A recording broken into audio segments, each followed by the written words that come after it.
ನಮಸ್ಕಾರ ಎಲ್ಲರಿಗೂ. ಆತ್ಮೀಯ ಮುದ್ದು ಮಕ್ಕಳೇ, ಇವತ್ತಿನ ದಿವಸ ನಾವು 6ನೇ ತರಗತಿಯ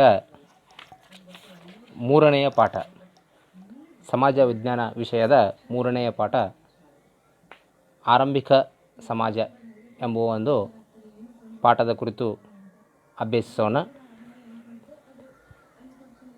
ಈ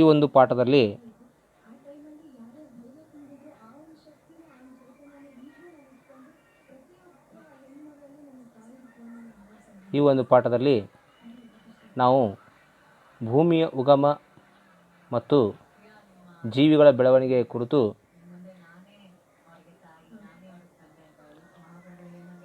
ವಿವರಿಸಲಾಗಿದೆ.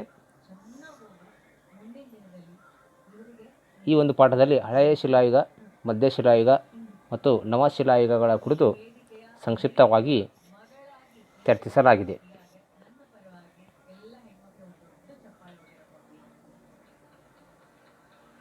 ಅದೇ ತೆರನಾಗಿ ಸಾಮಾನ್ಯವಾಗಿ ಇತಿಹಾಸವನ್ನು ನಾವು 3 ಪ್ರಧಾನ ಕಾಲಗಳಲ್ಲಿ ವರ್ಗೀಕರಿಸಿದ್ದೇವೆ. ಅವು ಈ ರೀತಿಯಾಗಿದ್ದು, ಮೊದಲನೇದು ಪ್ರಾಗೈತಿಹಾಸ ಕಾಲ, ಪ್ರೀ ಹಿಸ್ಟಾರಿಕ್ ಪೀರಿಯಡ್. ಎರಡನೇದು ಪೂರ್ವಭಾವಿ ಇತಿಹಾಸ ಕಾಲ, ಪ್ರೋಟೋ ಹಿಸ್ಟಾರಿಕ್ ಪೀರಿಯಡ್. ಮೂರನೇದು ಇತಿಹಾಸ ಕಾಲ, ಹಿಸ್ಟಾರಿಕ್ ಪೀರಿಯಡ್ ಎಂದು ಪ್ರಮುಖವಾಗಿ 3 ಕಾಲಘಟ್ಟಗಳನ್ನಾಗಿ ನಾವು ಇತಿಹಾಸದ ಅಧ್ಯಯನದ ಅನುಕೂಲಕ್ಕೋಸ್ಕರವಾಗಿ ವಿಭಾಗಿಸಿದ್ದೇವೆ. ಅದರಲ್ಲೂ ಮೊದಲನೆಯದು ಪ್ರಾಗೈತಿಹಾಸ ಕಾಲ. ಇದನ್ನು ಇಂಗ್ಲೀಷ್ನಲ್ಲಿ ಪ್ರೀ ಹಿಸ್ಟಾರಿಕ್ ಪೀರಿಯಡ್ ಎಂದು ಕರೆಯುತ್ತೇವೆ.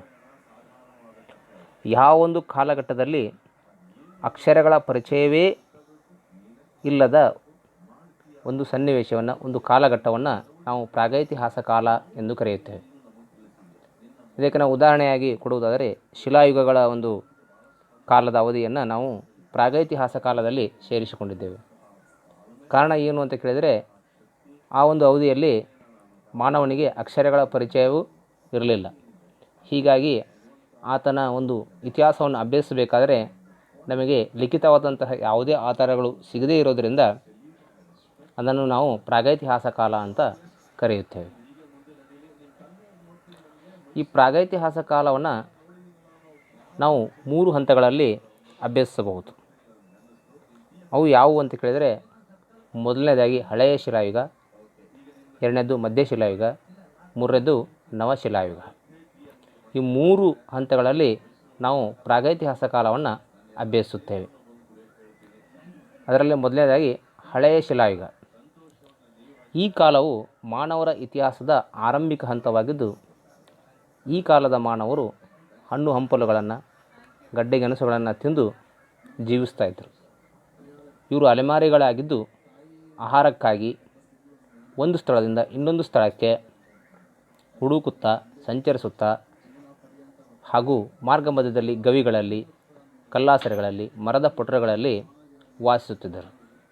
ಅಲ್ಲದೆ ತಮ್ಮ ಒಂದು ಮೈಯನ್ನು ಮುಚ್ಚಿಕೊಳ್ಳೋದಕ್ಕೆ ಎಲೆ ಮತ್ತು ಮರದ ತೊಗಟೆಗಳನ್ನು ಹೊದಿಕೆಗಳ ಹಾಗೆ ಬಳಸ್ತಾ ಇದ್ದರು. ಈ ಒಂದು ಚಿತ್ರದಲ್ಲಿ ನಾವು ನೋಡಬಹುದು, ಹಳೆಯ ಶಿಲಾಯುಗದ ಮಾನವನ ಆಯುಧಗಳು ಯಾವ ತೆರನಾಗಿದ್ದವು ಅಂತ ಕೇಳಿದರೆ, ಈ ಒಂದು ಚಿತ್ರದಲ್ಲಿ ನೋಡಿದರೆ ಅಂದಿನ ಕಾಲದ ಅಂದರೆ ಹಳೆಯ ಶಿಲಾಯುಗದ ಮಾನವನ ಆಯುಧಗಳು ಒರಟಾಗಿದ್ದು ಅಷ್ಟೊಂದು ನುಣುಪಾಗಿರಲಿಲ್ಲ ಮತ್ತು ಅಷ್ಟೊಂದು ಹರಿತವಾಗಿಯೂ ಕೂಡ ಇರಲಿಲ್ಲ. ಇನ್ನು ಅದರ ಮುಂದುವರೆದ ಭಾಗವಾಗಿ ಮಧ್ಯಶಿಲಾಯುಗ. ಈ ಕಾಲದ ಮಾನವರು ದೊಡ್ಡ ದೊಡ್ಡ ಶಿಲಾ ಉಪಕರಣಗಳ ಬದಲು ಕೌಶಲ್ಯಭರಿತ ಕಿರು ಆಯುಧಗಳನ್ನು ಬಳಸಲು ಪ್ರಾರಂಭಿಸಿದರು. ಅಂದರೆ ನುಣುಪಾಗಿರದ ದೊಡ್ಡ ದೊಡ್ಡ ಕಲ್ಲು ಬಂಡೆಗಳ ಬದಲಾಗಿ ನುಣುಪಾಗಿರುವಂಥ, ಹರಿತವಾಗಿರತಕ್ಕಂಥ ಚಿಕ್ಕ ಚಿಕ್ಕ ಆಯುಧಗಳನ್ನು ಬಳಸೋದಕ್ಕೆ ಪ್ರಾರಂಭಿಸಿದರು. ಹೀಗಾಗಿ ಈ ಕಾಲವನ್ನು ನಾವು ಸೂಕ್ಷ್ಮ ಶಿಲಾಯುಗ, ಇಂಗ್ಲೀಷಲ್ಲಿ ಮೈಕ್ರೋಲಿಥಿಕ್ ಏಜ್ ಎಂದು ಕರೆಯುತ್ತೇವೆ. ಈ ಮಧ್ಯಶಿಲಾಯುಗದ ಮಾನವರು ತಮ್ಮ ಮತ್ತು ಪಶುಗಳ ಆಹಾರಕ್ಕಾಗಿ ನಿರಂತರವಾಗಿ ಅಲೆದಾಡುತ್ತಿದ್ದರು.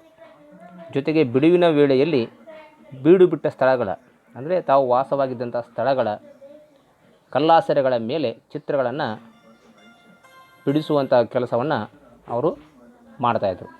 ಜೊತೆಗೆ ಪ್ರಾಣಿಗಳ ಚರ್ಮಗಳನ್ನು ತಮ್ಮ ಮೇಲು ಹೊದಿಕೆಗಳಾಗಿ ಬಳಸ್ತಾಯಿದ್ರು. ಅದೇ ತೆರನಾಗಿ ನವಶಿಲಾಯುಗ, ಅದರ ಮುಂದುವರಿದ ಭಾಗವಾಗಿ ನವಶಿಲಾಯುಗವನ್ನು ನಾವು ನೋಡ್ತೇವೆ.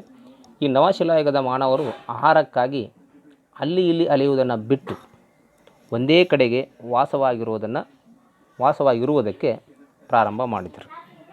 ಜೊತೆಗೆ ಅವರು ನದಿ ತೀರಗಳಲ್ಲಿ ವಾಸವಾಗಿರೋದಕ್ಕೆ ಪ್ರಾರಂಭಿಸಿದರು. ಕಾರಣ ಏನು ಅಂತ ಕೇಳಿದರೆ, ಆ ನದಿಗಳ ಪಕ್ಕದಲ್ಲಿರ್ತಕ್ಕಂಥ ಫಲವತ್ತಾದ ಮೆಕ್ಕಲು ಮಣ್ಣಿನಲ್ಲಿ ಇವರು ಕೃಷಿ ಮಾಡೋದನ್ನು ಆರಂಭ ಮಾಡಿದರು. ಇದು ಏನಾಯಿತು ಅಂತ ಕೇಳಿದರೆ, ನವಶಿಲಾಯುಗದ ಜನರಿಗೆ ಆಹಾರ ಧಾನ್ಯಗಳನ್ನು ಒದಗಿಸೋದ್ರ ಜೊತೆಗೆ ತಾವು ಸಾಕಿದಂಥ ಪಶುಗಳಿಗೆ ಮೇವನ್ನು ಕೂಡ ಪೂರೈಸಿತು. ಇದೊಂದು ಕ್ರಾಂತಿಕಾರಿ ಬದಲಾವಣೆ ಅಂತ ಆದಿಮಾನವನ ಇತಿಹಾಸದಲ್ಲಿ ನಾವು ಹೇಳಬಹುದು. ಈ ಒಂದು ಸಂದರ್ಭದಲ್ಲಿ ಮಾನವನು ಅಲೆಮಾರಿ ಜೀವನವನ್ನು ತೊರೆದು ಸೂಕ್ತವಾದಂಥ ಪ್ರದೇಶದಲ್ಲಿ ವಾಸಿಸಲು ಆರಂಭಿಸಿದ. ಇದು ಮುಂದೆ ನಾಗರಿಕತೆಗಳ ಉದಯಕ್ಕೆ ಮೊಟ್ಟ ಮೊದಲ ಹೆಜ್ಜೆಯಾಯಿತು ಅಂತ ನಾವು ಹೇಳಬಹುದು.